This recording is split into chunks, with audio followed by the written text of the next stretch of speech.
MR constructions వాళ్ళు గుంటూరుకు 3 వైపులా 3 మంచి అపార్ట్మెంట్స్ నిర్మిస్తున్నారు. లాంలో రాధాకృష్ణ, గుజ్జనగూడలో యువి అర్బనైట్, తెనాలి రోడ్ లో కేవీ రెసిడెన్సీ. ఎంఆర్ కన్స్ట్రక్షన్స్ మీ ఇంటిని అందంగా నిర్మిస్తాం. ఓం నమో వెంకటేశాయ.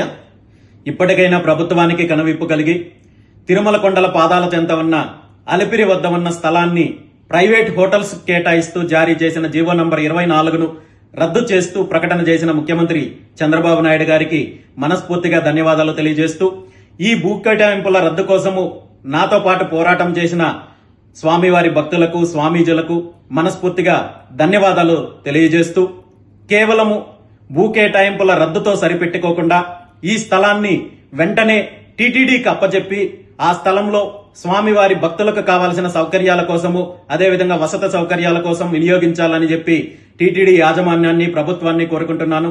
ఎందుకంటే గతంలో మనం చూసాము, గత కొన్ని రోజుల క్రితం జరిగిన వైకుంఠ ఏకాదశి పర్వదినం సందర్భంగా స్వామివారి భక్తులకు టోకన్లు జారీ చేసే కేంద్రాలు నగర మధ్యలో ఉన్న చిన్న చిన్న పాఠశాలల్లో ఏర్పాటు చేయడము, వేలాది మంది భక్తులు రావడము, తొక్కిసలాట జరగడము, అనేక మంది ప్రాణాలు కోల్పోవడం లాంటి దురదృష్టకరమైన సంఘటనలు జరిగాయి. ఇదే నిర్ణయము 6 నెలల క్రితం తీసుకోండి, అలాంటి కార్యక్రమాలు ఇలాంటి స్థలంలో చేపట్టినట్టయితే అలాంటి దురదృష్టకరమైన సంఘటనలు జరిగి ఉండేవి కావు.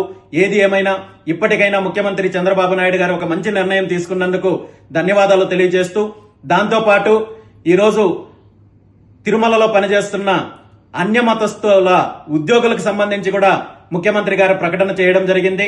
ఇలాంటి ప్రకటనలు గతంలో కూడా టీటీడీ యాజమాన్యము, టీటీడీ చైర్మన్ చేశారు, ప్రభుత్వం చేసింది, కానీ చర్యలు తీసుకోలేకపోయారు. ఇప్పటికైనా ప్రకటనలకు పరిమితం కాకుండా వెంటనే చర్యలు చేపట్టాలని కోరుకుంటున్నాను. దీంతో పాటు తిరుమలలో జరగాల్సిన అనేక రకాలైన ప్రక్షాళనలు ఉన్నాయి. ముఖ్యంగా ప్రభుత్వము వచ్చిన వెంటనే ముఖ్యమంత్రి చంద్రబాబు నాయుడు గారు తిరుమలలో స్వామివారి ప్రసాదంలో, అదేవిధంగా లడ్డూల్లో వినియోగించే నెయ్యిలో కల్తీ జరిగింది, నిషేధిత వస్తువులు వాడారు, అపచారం జరిగిందని చెప్పి సాక్షాత్తు ముఖ్యమంత్రి గారు ప్రకటించారు. ప్రపంచవ్యాప్తంగా ఉన్న కోట్లాది మంది స్వామివారి భక్తుల మనోభావాలు దెబ్బతిన్నాయి.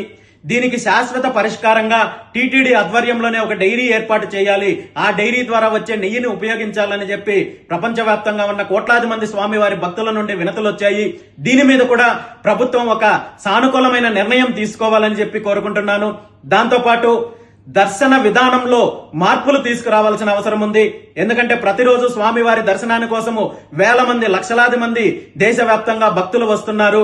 కానీ తిరుమలలో దర్శనం అంటే కేవలం రికమెండేషన్ ఉన్న వాళ్ళకు మాత్రమే జరుగుతుంది, సామాన్య భక్తులకు ఇబ్బందులు ఉంటుందని చెప్పి అనేక రకాలుగా ఇబ్బందులు పడే కార్యక్రమం జరుగుతోంది.